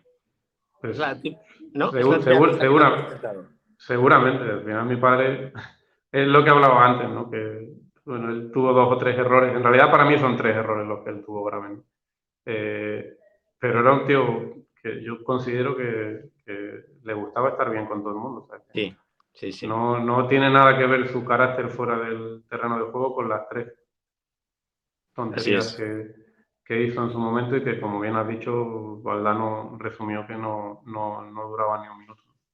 Respecto a lo del Mundial de 78, yo por lo que tengo entendido es que, bueno, ahí lo que se lió es que nadie desde la federación pensaba que España pudiera ganar en Yugoslavia. Y ahí fue un desastre de organización y les hizo que no tuvieran una buena ubicación en Argentina y diversas historias, ¿no? No sé qué problemas luego habría allí, ¿no? Uh-huh. Sí que sé algo de Rincón, lo que ha contado, bueno, lo que le quisieron tener como de chivato en el vestuario, le No tuvieron sé, que yo hacer sé que hubo algunos problemas allí en Argentina, pero sobre todo en la fase anterior, por lo que yo tengo entendido, es que en la federación nadie pensaba que España pudiera ganar en Yugoslavia.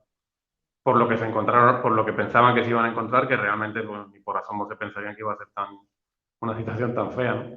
Y tu padre también, ¿no? Fue protagonista, ¿no? Que también vaya partido, ¿no? Sí, pero mira, yo eso no lo meto entre los errores. Lo que hizo allí mi padre lo vi. No, yo no digo que fue un error. Y yo Si tampoco si tú ves el partido, yo creo que poco hizo para lo que le dieron allí. Ya. O sea, fue una reacción de, bueno, con todo lo que nos habéis dado, aquí os quedáis. O sea, de todas las malas cosas que a lo mejor las que digo que No, yo no. Grasshopper, Stilic y Mataus, lo de Yugoslavia, yo creo que estuvo correcto. Lo que pasa es que es verdad que como en el vídeo el comentarista dice, bueno, ha hecho un gesto que decíamos que no debía de hacer, pues a lo mejor en la memoria de mucha gente se ha quedado como que eso estaba mal. Para mí estuvo corto para lo que le dieron. Claro. Bueno, pues daros las gracias. Llevamos ya así que 1 hora y media y os he dicho que tal eso, pero yo terminaría con una. Me gustan mucho las frases que definen las cosas. Yo creo que con tu padre la mejor frase, yo creo que las leyendas nunca mueren. Yo creo que siempre va a estar en el madridismo. Me encanta que hayas estado hoy aquí. A Jesús también le doy las gracias. Y antes de terminar, si queréis, porque es que me estaban preguntando aquí y antes lo he comentado aquí en privado. Antes de empezar con vosotros estaba Miguel Ángel y hemos estado hablando un poco de las lesiones del Madrid y todo, por cambiar solo un minuto de tema, y todas estas lesiones que venían. Y me decía él que es cambiando un poco, que lo que teme mucho es, por ejemplo, también como el jugador del Barcelona, Yamal, tal, que con 17 años ya los están empezando a meter demasiado y que pueden ser carne de cañón también, que él está viendo que a partir de esto va a venir mucho más, que lo que le metieron a Pedri la primera temporada, lo que le pueden meter a un chaval de 17 años también, ¿no? Y el otro día cuando estaba Jesús también, que nos estaban dando las noticias, Vinicius va, Camavinga cae y tal, ¿no? Quiero saber un poco la impresión vuestra para terminar ya de todo esto del virus FIFA y de todas estas lesiones, y siendo tan jóvenes los partidos que los van a empezar a meter, ¿no? Y me decía Portugal, el próximo que va a caer va a ser el chaval de 17 años del Barcelona, porque yo creo que los elevan, los aplauden, los dicen venga, venga, y los van a empezar a meter partido. Al final dice que van a caer también mucho. Bueno, lo ha dicho también Clemente. Hace un par de días he dicho exactamente eso que dices ahora que ha hecho Portugal, que tiene mucho miedo de que pase eso, ¿no? Bueno, se ha visto con Pedri, Gavi, ojalá no sea el caso de Lamine Yamal como tú dices, ¿no? Pero bueno, es que el cuerpo humano tiene un límite y estos chicos son muy jóvenes, se creen que pueden, porque la juventud es así, la juventud es audaz, ¿no? Y ambiciosa. Pero claro, su cuerpo tiene, a pesar de que son tan jovencísimos, o en parte también porque lo son, su cuerpo tiene un límite y puede en cualquier momento decir basta, ¿no? Su cuerpo dice basta, ¿no? Y está pasando, está ocurriendo, ¿no? Y luego, por otro lado, bueno, pues está en el aspecto organizacional, digamos, pues esto es un despelote absoluto y un descalabro. O sea, esto no puede seguir así. Es un disparate. No puede seguir así, es un disparate completo. Y yo creo que lo que habría que hacer es jugar, o sea, que la temporada transcurra con normalidad, sin partidos de selecciones entre septiembre y mayo-junio, digamos. En junio jueguen lo que tengan que jugar, bien la clasificación para el torneo del año siguiente o bien el propio torneo. Y ya está. Y luego en agosto vacaciones, en julio vacaciones y en septiembre la temporada. Y ya está. Y hacerlo de una forma concentrada. Además lo puedes hacer con inteligencia. Lo haces en un país... Y sobre todo reducir el calendario, Jesús. Es que, claro. O sea, lo que tú dices es fundamental, porque mira, por ejemplo, en el caso de tanto Camavinga como Vinicius, como en el caso de Gavi del Barcelona. Tú dices, bueno, por ejemplo, en el caso de Gavi, que ha sido posiblemente lo más grave, ¿no? Tú planificas la temporada sabiendo que no puedes contar con él. Claro. Es que no es lo mismo. Tú dices, no, coño, es que lo vas a perder igual. Lo vas a perder igual, pero mi planificación no es la misma. Exacto, totalmente. En el caso de Vinicius y Camavinga, que al final parece que, claro, como la otra ha sido gravísima, parece que es poco, pero bueno, al final estamos hablando de perder 2 meses y medio a 2 futbolistas importantes, porque para mí no Camavinga sabes cómo van a volver. No sabes cómo correcto, van a volver porque tampoco. al final, mira lo que nos ha costado que Vinicius volviese a estar a buen nivel. Cuando ha estado a buen nivel, otra vez ha vuelto a caer, pero que no ha vuelto de la lesión y ha estado bien. De hecho, nos hemos tirado varios partidos de Vinicius en los que él no estaba fino. Cuando ha estado fino, se ha vuelto a lesionar. A lo que me refiero es que tú no puedes estar organizando fiestas que siempre pagan otros. Sí, sí. Y FIFA y UEFA están acostumbrados a que ellos organizan fiestas en las que siempre pagan lo mismo. Y no es una cuestión de que ahora tú le pagues al Madrid X dinero por Camavinga o X dinero por Vinicius. O en este caso que el FIFA le pague a Gavi, o sea, al Barcelona X dinero por Gavi. No, porque los futbolistas, o sea, los clubes lo que quieren es contar con sus futbolistas, no que tú se los pagues. Entonces, con la opción que dice Jesús, que para mí es la única lógica, que todo el fútbol de selecciones se centre en un mes y medio, y que si hay bajas, pues tú puedas planificar la temporada siguiente pues sabiendo que puedes contar con futbolistas o no contar con futbolistas. Oye, que no es lo mismo que tú dices, no, es que se pueden lesionar contigo, pero es que si se lesionan contigo no pasa nada porque los pagas tú. Entonces la responsabilidad es tuya, pero lo que no puede ser es que se lesionen en fiestas que organizan otros, que no tienen ningún sentido. Es que además incluso las fases de clasificación las haces en un mes determinado y lo haces de tal forma que cada grupo de clasificación lo juegue en ese mes en una sede determinada, por ejemplo, o sea, como si fuera un pequeño mundial o una pequeña Eurocopa, ¿no? Si es que eso tiene que ser interesante hasta para los patrocinadores y todo. Sí, es que a nivel negocio. así. Incluso a nivel negocio. Claro, seguro, segurísimo, ¿no? Es que no lo pues yo quiero pensar que incluso en el formato que tú dices sería más interesante para el espectador. Se acaba el fútbol de... Claro que sí. Yo no sé si es mi sentimiento, pero hay un parón de selecciones y yo muero porque vuelva a Madrid. Y a mí me pasa exactamente lo mismo. Ahora, y creo que al 90% de los que viven en Madrid nos pasa así. Ahora, si termina la temporada del Real Madrid y lo que tiene son partidos de selecciones, entiendo que es más interesante. O sea, claro, bueno, y por lo menos no le coges tirria al fútbol de selecciones, ¿sabes? Que es lo que sí, porque al final tú dices, joder, parón de selecciones. Primer pensamiento, a ver cuántos vuelven sanos. Eso es. No voy a ver a mi equipo y encima a ver cuántos vuelven sanos. Eso es. Bueno. Es complicado. Al final yo entiendo que los clubes llegará un momento en el que se hartarán de alguna manera y luego los futbolistas yo no sé tampoco, porque al final es verdad que el futbolista a lo mejor estará deseando ir con su selección, ¿no? Pero los que les pagan realmente son los clubes y ellos se deben a los clubes porque el nivel de vida que puedan permitirse el lujo de llevar es gracias a lo que les pagan los clubes. Entonces, es complicado que ellos vayan a renunciar a las selecciones, pero tampoco puede ser que tú fastidies tanto al club que te hace que tú puedas tener una buena vida. No tiene ningún sentido de ninguna manera, ¿no? Totalmente de acuerdo. Bueno, pues la frase definitoria. Ya lo termina Roberto, así que todo perfecto. Me daba miedo por lo que había oído algún médico por ahí con lo de Vinicius, que decía que encima era el músculo que él más necesita por su juego encima, ¿no? Lo que venía. Pero aparte es lo que ha dicho Jesús, que el problema no es que sean 2 meses, que a ver cómo vuelve después. Claro. Sí, no se trata solo de te tiras 2 meses y el día siguiente de los 2 meses estás al 100%, ¿no? Es que luego lo mismo tarda 15, 20 días en coger la forma, en ponerte al ritmo de competición. Es que al final las lesiones no se quedan solo en el tiempo de baja, ¿no? Pues a mí de hecho, creo que Ceballos está entrenando ahora mismo. Sí. Y Ceballos, si estuviera en ritmo de competición, pues seguramente nos vendría muy bien para el domingo en Cádiz. Pero es que Ceballos lleva mucho tiempo sin jugar, entonces, bueno, pues a lo mejor con suerte entra a la convocatoria de Cádiz, pero todos sabemos que entiendo que no estará para jugar. O sea, no estará para jugar de inicio. Ceballos, por cierto, jugador que sigue jugando de milagro, porque si fuera por los médicos de la selección, que no se habían dado cuenta que tenía un tobillo roto en su momento, digo, imagínate, y así todo.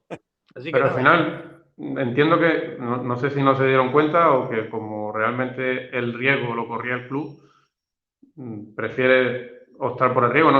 Dudo yo mucho que en su club no se hubieran dado cuenta del problema que tenía. Eso fue un episodio increíble. Me gustaría saber más sobre eso que pasó. Porque en fin. Es que al final es lo mismo. O sea, si tú te vas con tu selección y tú dices, bueno, ¿yo qué riesgo corro? Que no pueda jugar conmigo el primer partido y luego si sale mal mi idea, su club le pierda 3 meses. Corro el riesgo. Ahora, ese riesgo no lo corre el club que le paga seguro. Dice, bueno, prefiero estar un par de semanas más sin el futbolista y luego recuperarle. No sé si lo de Gavi os recuerda el otro día. Es que yo me parece igualita, pero en una banda a la de Yesé en el Madrid. Está esperando el balón de espaldas, le dan esa y lo de Gavi el otro día me parece parecidísimo, bueno, calcada, lo que pasa que Gavi es en donde es, pero lo de Yesé es lo mismo, es la misma lesión igual, porque al final Yesé jugador del Madrid también lo tenemos, ¿no? Que parece que son lesiones que hablamos de un año y tal, pero que pueden quedar unas secuelas tremendas, ¿no? Jugadores también. Si es que al final nos quedamos solo con el tiempo que pueden llevar, pero lo que decís vosotros, la recuperación y cómo, si pueden volver a ser los mismos jugadores después, porque Yesé después de esa lesión también Es que me parece Ahí yo creo que cargada, ¿eh? Después mismo ya. ahí influye de todas formas también mucho la mentalidad que tenga cada uno y Claro. tener la cabeza centrada también. No sé yo si ese era un ejemplo de cabeza centrada. No digo la lesión, bueno, la Porque cabeza vamos, centrada. no, pero bueno, digo para la recuperación de las lesiones también influye mucho. Claro, hay que tener mucha capacidad de superación, de Claro, mortificación. O sea, claro, no hundirte en el problema, eso porque es. posiblemente ya sé, de los que seguimos la cantera del Madrid, puede ser uno de los mayores talentos que hayamos sacado en Sí, sí. los últimos años y mal hablado se la clavamos al Paris Saint-Germain porque ellos dirán, joder, menudo elemento nos soltaron esta gente, pero es verdad que para nosotros era una bestialidad de futbolistas, o sea que a partir de ese problema, pues fue totalmente otro tipo de jugador. futbolista, otro jugador. Sí. Pero tenía una proyección tremenda. Ya te digo que de la cantera, ahora se habla mucho de Nico, que es muy bueno, que yo le vi aquí en Málaga y es un futbolista tremendo, de Gonzalo, Y que, va incluso de arriba. y que va a jugar, ¿eh? O sea, Nico, yo creo que ahora con las bajas seguro que va a tener muchos minutos, ¿eh? En estos A partidos. mí me cuesta mucho, Jesús, dónde ubicarle en el sistema que tenemos nosotros ahora mismo. Sí, Porque Arbeloa lo ha puesto hasta de falso 9 cuando estaba en el juvenil. Entonces, imagínate, pues a lo mejor en un momento dado le puede dar, en estos partidos que vienen, le puede dar un descanso a Rodrigo, ¿eh? Yo creo, o a Bellingham o a Brahim. O sea, claro, es que yo para mí, donde mejor puede rendir en el sistema que nosotros tenemos ahora mismo es en la posición de Bellingham. Creo, sí. o sea, tiene un talento brutal, tiene una llegada muy buena y es el puesto que yo le veo. Porque claro, ahora nosotros lo que necesitamos es gente unos pasitos más para atrás, ¿no? Y ahí no le veo yo. Sí, Nosotros sí. ahora mismo con las lesiones vamos justo. Tenemos a Valverde, Modric, Kroos, Ceballos para cuando esté fino. Sí, ahí yo tampoco veo a Nico Paz mucho en esa posición. Claro, Lo veo más lo entonces, que dices tú. y luego arriba, por una cuestión también muchas veces que la gente no entiende de vestuario, yo entiendo muchas veces cuando sale a lo mejor José Lu antes que un canterano, o cuando sale Modric, que muchas veces la gente dice, no, coño, es que hay gente a la que se le puede dar una oportunidad, pues yo entiendo que Modric, porque todavía aporta, o sea, que no es un futbolista que, pues yo entiendo que hay ciertas, para mantener el buen ambiente del vestuario, pues entiendo yo que hay que tomar ciertas decisiones y a Nico me cuesta ubicarle, porque no le veo de delantero, y le veo en una posición que posiblemente es de los pocos titulares indiscutibles que hay en el Madrid ahora mismo. Es Bellingham, sí. Y si no juega Bellingham, parece que el primer sustituto es Brahim, ¿no? Con lo cual... Que también se lo ha ganado, o sea que por eso muchas veces cuando, como aquí a nivel afición del Madrid hay gente que nunca está contenta, cuando hicimos el buen partido contra el Braga, pues yo me metía en Twitter y yo decía, pero bueno, coño, joder, si solo veo insultos a Ancelotti porque no ha sacado a Güler y tal. Y yo decía, joder, pero... Coño, el Nico Paz lleva varias convocatorias. No vas a sacar al chaval, coño, que al final todo lleva... O sea, no, es que coño, es un momento idóneo. Bueno, pero es que Modric también está ahí que va a sacar a...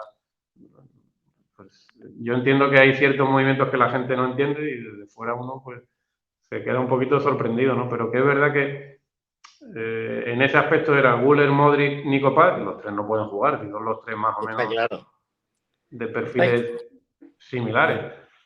Está clarísimo. Pero es verdad que al final ahora es un buen momento para la gente que... Yo hubiera pillado otro rival antes que pide minutos, la gente que pide minutos y algunos que se lo han ganado, como Brahim.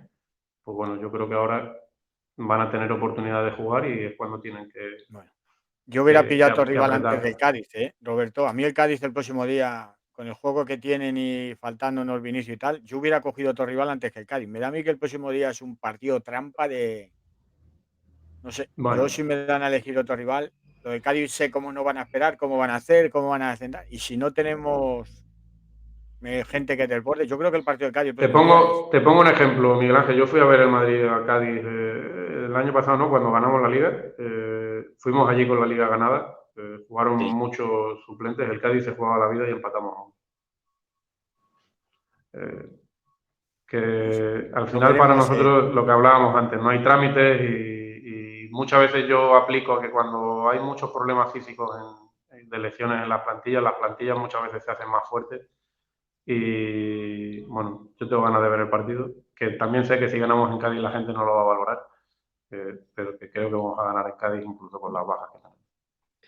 Sí, yo también lo creo. A ver, te quiero decir, sí, muchas bajas, pero vamos, que vamos a jugar con Kroos y Modric, ¿sabes? Que no son cualquier cosa. O sea, y que va a estar Rudiger y que va a estar... Se debería ganar. También es verdad que habrá que ver, y llevamos muchos minutos ya sin hablar de árbitros, habrá que ver también la actitud de quien toque en ese día. Esté o no investigado por la Guardia Civil por sus aumentos patrimoniales, habrá que ver quién es y lo que hace, ¿no? Sobre todo con un tema que es el que más me preocupa a mí, más que pitar un penalti o no pitarlo y tal, es castigar el juego duro como debería castigarlo cualquier árbitro, ¿no? Y creo que con el Madrid ese es el principal problema, ¿no? Y se vio contra el propio Cádiz en partidos de años anteriores, ¿no? Y no precisamente con Vinicius, porque la del Cádiz, la más recordada es la que le mete a Rodrigo. La de Rodrigo, o sea que... Sí. Bueno, yo espero que el domingo vaya bien y que ganemos allí, ¿no? Yo tengo confianza, vamos, que al final... Pero es lo que os digo, que al final incluso con todas las bajas habrá mucha gente de Madrid que seguirá diciendo que tenemos una plantilla bastante mala. Seguro.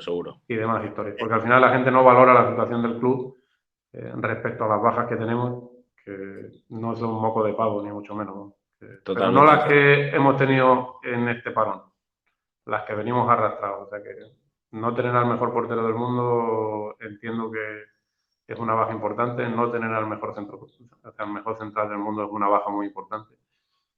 Y al final no hemos dejado de tener bajas a lo largo de la temporada. Así es. Pues yo solo me quedaba una cosa, porque a Jesús nunca le he oído. Tú compartes mi idea personal que para mí los árbitros de aquí son de los peores de Europa. Para mí, creo que los considero que para mí son lo peor del fútbol español, para mí, porque creo que te iba a decir un 80% no ha jugado al fútbol en su vida. Y si no has jugado al fútbol en tu vida, te quedan muchas cosas, además de las reglas, de aprender lo que es un partido de fútbol, ¿no? Y yo lo creo. Es que los ves recoger una pelota cuando se la mandan y la mitad se agachan hasta con la mano, no saben ni subirla con un pie. Y yo creo que es que a veces te das cuenta que dices, no han jugado y no se saben ni las cosas que tiene un partido por dentro, ¿no? Para mí son de los peores que hay. Se aprenden las reglas y ya está. Son malísimos, estoy de acuerdo, son malísimos, pero fíjate lo que te voy a decir. Ser malos es el menor de sus problemas. Correcto.